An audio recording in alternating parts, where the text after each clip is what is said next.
출애굽기 13장 17절 말씀입니다. 바로가 백성을 보낸 후에 블레셋 사람의 땅의 길은 가까울지라도 하나님이 그들을 그 길로 인도하지 아니하셨으니 이는 하나님이 말씀하시기를 이 백성이 전쟁을 하게 되면 마음을 돌이켜 애굽으로 돌아갈까 하셨음이라. 그러므로 하나님이 홍해의 광야길로 돌려 백성을 인도하시매 이스라엘 자손이 애굽 땅에서 대열을 지어 나올 때에 모세가 요셉의 유고를 가졌으니 이는 요셉이 이스라엘 자손으로 단단히 맹세하게 하여 이르기를 하나님이 반드시 너희를 찾아오시리니 너희는 내 유고를 여기서 가지고 나가라 하였음이더라. 그들이 숫곳을 떠나서 광야 끝 에담에 장막을 치니 여호와께서 그들 앞에 가시며 낮에는 구름 기둥으로 그들의 길을 인도하시고 밤에는 불기둥으로 그들에게 비추사 낮이나 밤이나 진행하게 하시니 낮에는 구름 기둥 밤에는 불기둥이 백성 앞에서 떠나지 아니하니라. 아멘. 여러분, 출애굽기가 너무나 모든 성경이 그렇지만 너무너무 중요한 하나님의 말씀의 의도가 여기에 숨어져 있습니다. 출애굽기를 주신 의도. 하나님께서 이스라엘 백성을 애굽에서 탈출시키셔서 구원하셔서 가나안 땅까지의 아주 짧은 해변길이 있었습니다. 그러나 그 해변을 블레셋 민족이 장악을 하고 있었기 때문에 그 해변길로 가면 블레셋이라는 철기 문화를 가진 강력한 이민족과의 전쟁을 치러야 됩니다. 불가피하게. 그래서 그 전쟁을 하게 되면 이스라엘 백성들이 겁을 먹고 블레셋 민족의 종이 되기보다는 차라리 질 것은 뻔하니까 애굽으로 돌아가서 애굽에 다시 노예로 사는 것이 더 낫다. 이렇게 마음먹을까 싶어서 짧은 그 해변길이 아니라 아주 먼 광야길로 이스라엘 백성을 인도하셨다. 이렇게 기록을 합니다. 이스라엘 백성의 마음을 보시는 거죠. 그래서 이제 왜 이스라엘 백성이 구름 기둥과 불 기둥으로 하나님의 인도를 받았는데도 불구하고 1세대가 광야에서 다 멸절을 당했는가라는 그 이유를 우리가 꼭 알아야 되겠습니다. 지금 불기둥과 구름기둥을 눈으로 보고 있잖아요. 그리고 이스라엘 백성은 하나님의 인도하심을 안 받은 것이 아니라 받았어요. 불기둥과 구름기둥이 가는 대로 따라갔어요. 갔는데 왜 가나안 땅에 들어가지 못하고 계속해서 광야에서 뺑뺑이만 돌다가 죽게 되었느냐. 지금 이게 문제라는 거예요. 이들이 불기둥과 구름기둥을 안 따라가고 그냥 자기 마음대로 자기 계획대로 가서 멸절당했다 하면 이해가 되는데 따라갔는데 가나안 땅에 못 들어갔다라는 거예요. 자, 왜 그럴까요? 지금 이 시대에 많은 그리스도인들도 이럴 수 있다라는 거예요.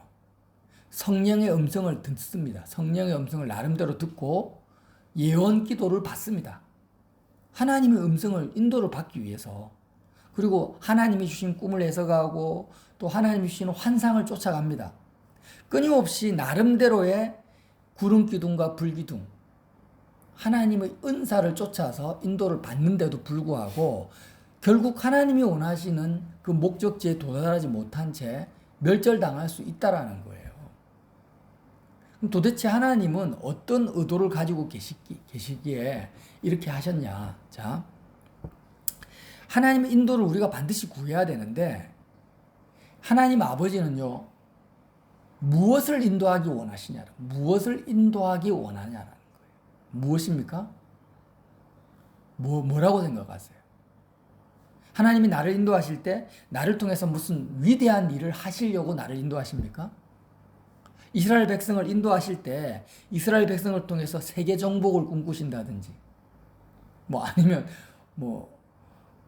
다른 새로운 엄청난 인류 문명을 발전시키는 그런 인류의 가난한 사람을 부유하게 하는 지식 경제를 그런 이 땅에서의 나라를 꿈꾸고 계획하기 위해서 이스라엘 백성 인도하는 게 아니죠. 왜 인도하십니까? 다른 거 아무것도 없어요. 이스라엘 백성의 마음을, 오늘 기록된 것, 백성들의 마음을 인도하시는 거예요. 마음을. 이게 굉장히 중요한 포인트입니다. 똑같아요.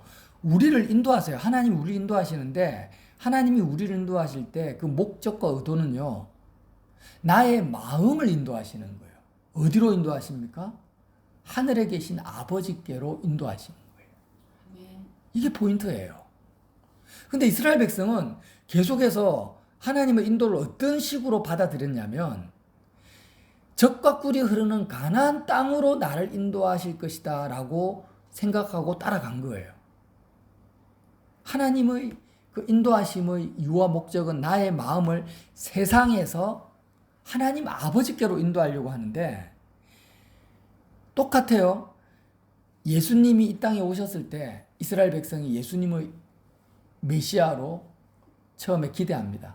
어디로 인도하려고요? 이 땅에서의 메시아 왕국을 기대하고 예수님을 따라갔는데 예수님은 어디로 가십니까? 십자가로 가셔서 하나님 아버지께로 인도하려고 하는 거예요.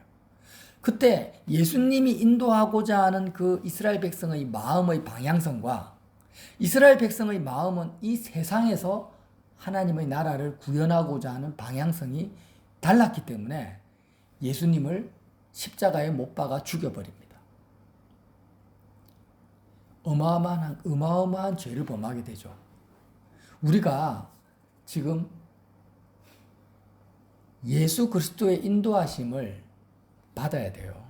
예수님의 인도하심을 받아야 돼요. 그러니까 세상에는요, 하나님께서 수많은 멘토들, 성령의 은사들, 예언, 꿈, 환상, 이적 기사, 많은 목회자들,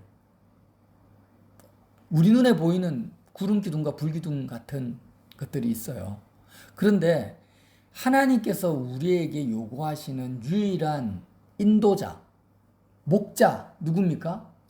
예수님 한 분이라는 거예요. 그래서 그 예수님을 따라가고 예수님의 인도를 받으면 모든 사람은 예수님을 따라가면 어디로 가게 되냐고요? 가게 됩니까? 다 십자가로 가게 돼요. 근데 십자가로 가면 세상에 대한 나의 마음, 나의 욕심, 이 땅에서의 나의 계획, 나의 욕망이 그리스도와 함께 다 죽어버리고 오직 우리의 마음은 하나님 아버지만을 찾게 되고 구하게 되는 상태로 들어가게 됩니다. 이게 하나님의 인도라는 거예요. 근데 예수님을 십자가에 죽여버리는 독생자 예수 그리스도를 십자가에 죽여버리는 그 마음, 백성들의 마음, 나의 마음, 정과 욕심이 뭐냐? 이 땅에서의 문제를 해결하고자 하는 하나님의 인도를 구하는 마음이라는 거예요. 이게 중요하다는 거예요.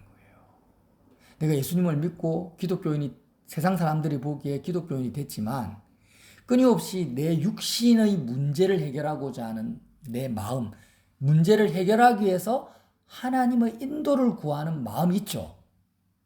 그래서 제가 언젠가 그런 말씀을 나눴어요.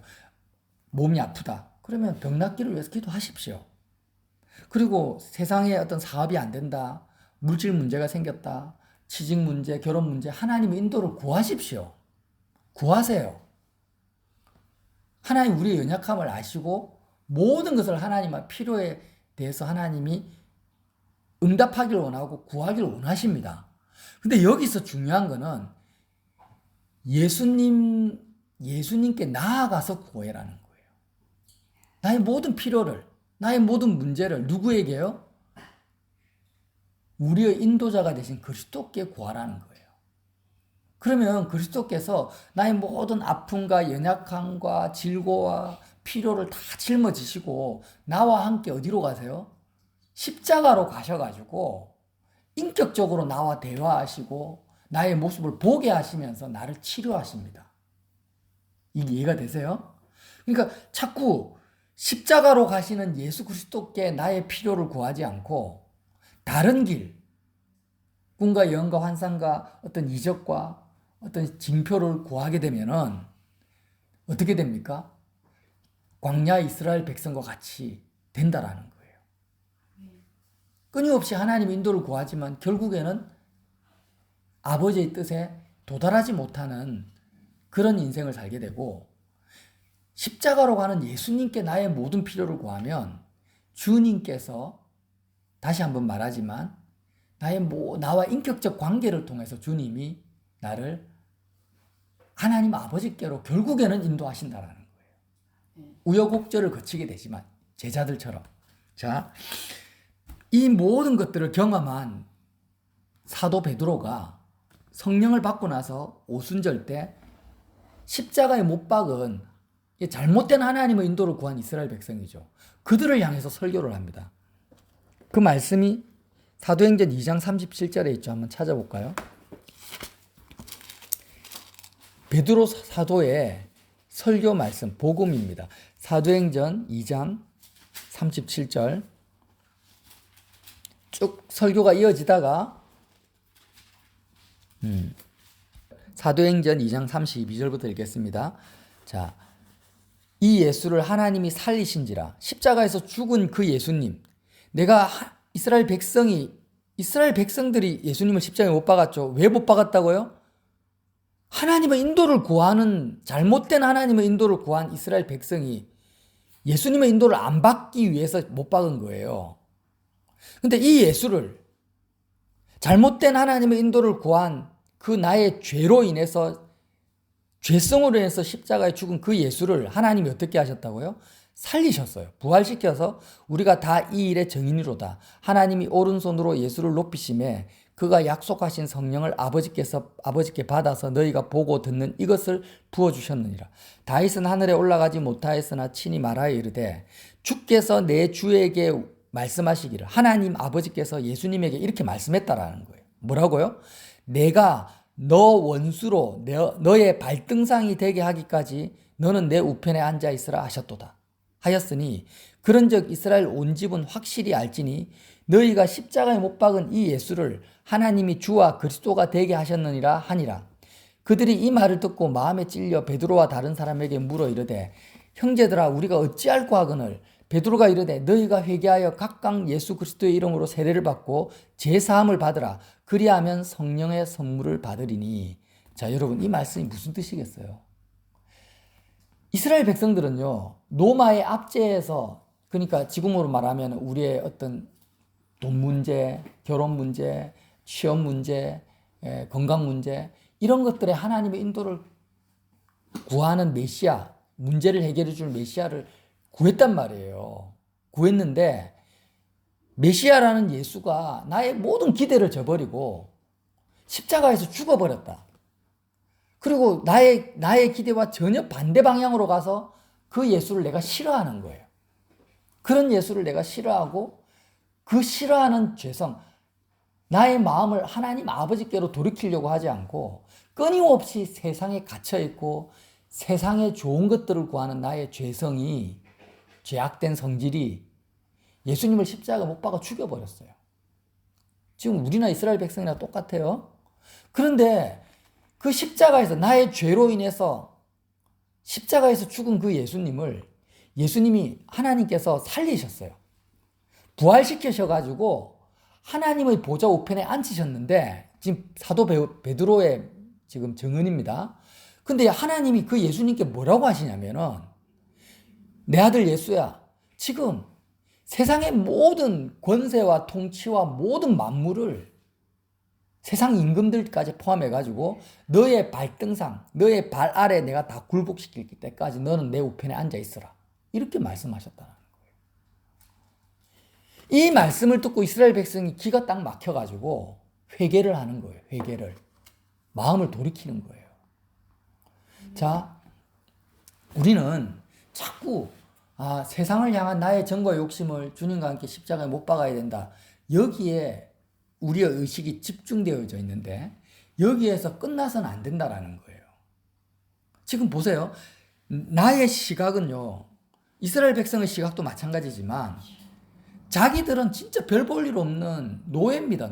노예에서 이제 갓 탈출한 정말 무지랭이 같은 무리들입니다. 그러나 하나님의 관점은, 하나님이 이들을 사랑하는 관점은 뭐냐면 온 천하 만물보다도, 애굽보다도, 블레셋 백성보다도, 이 지구상에 있는 모든 민족들보다도 이스라엘 백성의 이 마음이 너무나 소중한 거예요. 제가 7년 동안 IT 사업을 하면서 경험한 건 뭐냐면 저는 주 거래처가 SK 본사하고 경남 MBC였거든요. 그러니까 세상에서 좀 잘 나가는 회사들이에요. 저는 그들로부터 하청, 용역을 받아서 일하는 IT 조그마한 회사입니다. 근데 하나님께서 7년 동안 저에게 경험하게 하신 것은 뭐냐면 지금 난 하청받는 내 입장에서는 MBC 사장이나 SK에 있는 그 본부장이나 사장이 나에게 용역을 주냐 안 주냐, 우리 회사와 계약을 체결하냐 안 하냐가 굉장히 중요한 관심사처럼 나는 느껴져요. 그렇지만 하나님은 그게 중요한 게 아닌 거예요.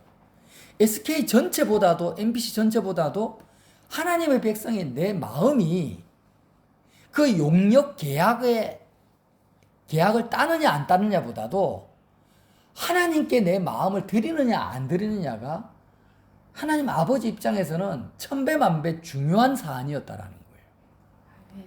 그래서 SK나 MBC를 하나의 도구로 그냥 뭐랄까 내 마음을 다루시는 하나의 그냥 액세서리로 쓰시는 거예요. 그걸 나는 몰랐어요. 진짜로. 나중에 알게 됐어요. 지금 이스라엘 백성 이 한 영혼의 마음을 아버지께로 돌이키기 위해서 하나님이 홍해를 쓰시고 10가지 재앙을 도구로 쓰시고 바로 왕과 애굽의 모든 말과 병거를 하나의 액세서리, 백그라운드로 도구로 쓰고 있는 거예요, 지금. 근데 이스라엘 백성은 그거를 모르고 끊임없이 그냥 가나안 땅, 조그만한 땅덩어리, 거기서 내 집 짓고 내가 거기서 행복하게 살고 이 땅에서의 내 인생이 지금보다 좀 더 나은 형편이 되기를 바라는 마음으로 하나님 인도를 구하고 있는 거예요. 너무나 핀트가 안 맞죠. 하나님 인도하시고자 하는 그 목적성과 이스라엘 백성이 바라는 그 세상에 속한 그것이 너무 안 맞는 거예요. 내일 모레 유연이가 해병대로 갑니다. 꼭 기억하십시오, 유연이는. 훈련소로 들어가면은요, 군대를 갔다 온 남자들은 알 거예요. 훈련병 입장에서는 자대 배치받은 이등병이 얼마나 대단하게 보이는지 몰라요. 심지어는 그 조교들 있잖아요. 조교들도 엄청나게 위대하게 보입니다. 훈련병 입장에서는. 근데 하물며 중위, 대위 같은 훈육관이라고, 훈육관. 아니면은 그 훈련소에 최고의 훈련소 대대장이나 연대장들이 있어요.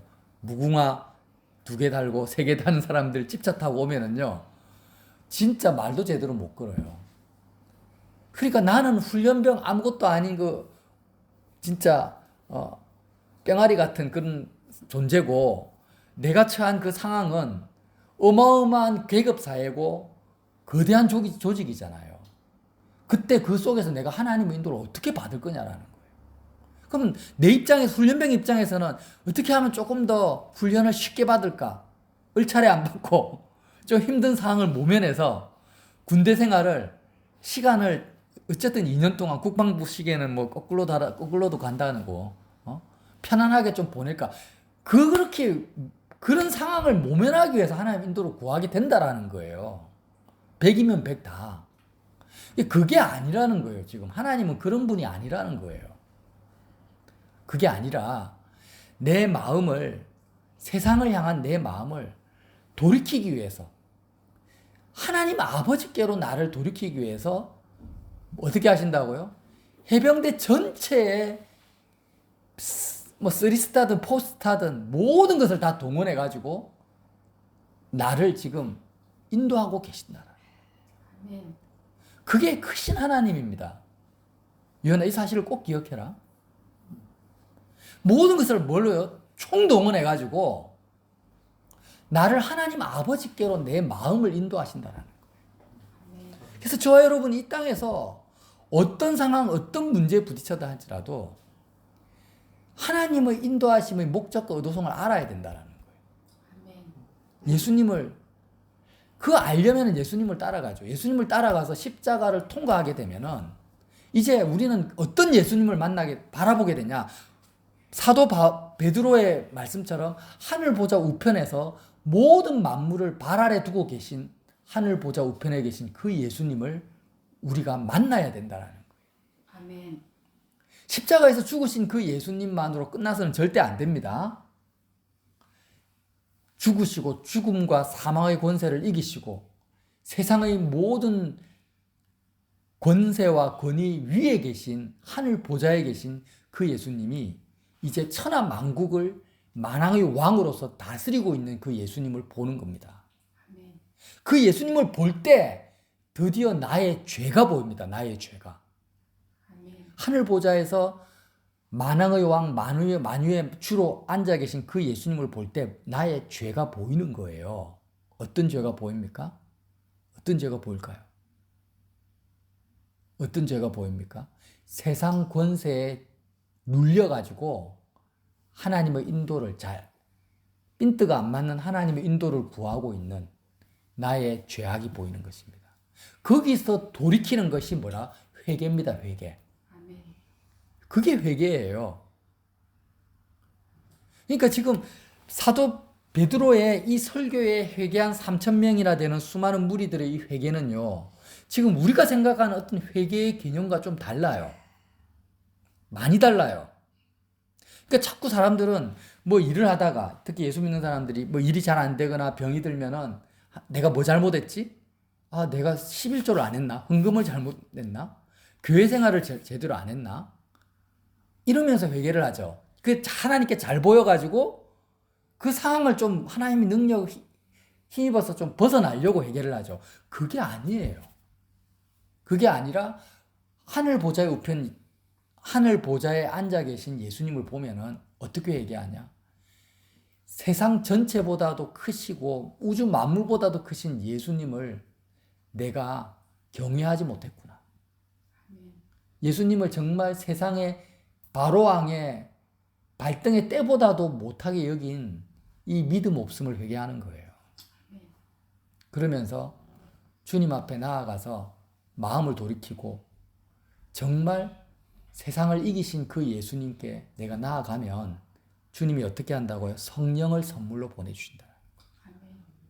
그래서 이때 생긴 초대교회 성도들은요, 로마 제국의 그 권세와 권력을 무서워하지 않습니다. 자기가 지금 사자밥이 되고 오늘 내일 죽을 그 죽음 앞에서도 담대합니다. 왜요? 보좌 우편에 계신 그 예수님 앞에서 회개했기 때문이에요. 여러분, 내가 지금 어떤 문제에 처해져 있습니까? 그리고 그 문제로 인해서 내 마음은 어디에 사로잡혀 있냐? 주님이 우리를 인도하십니다.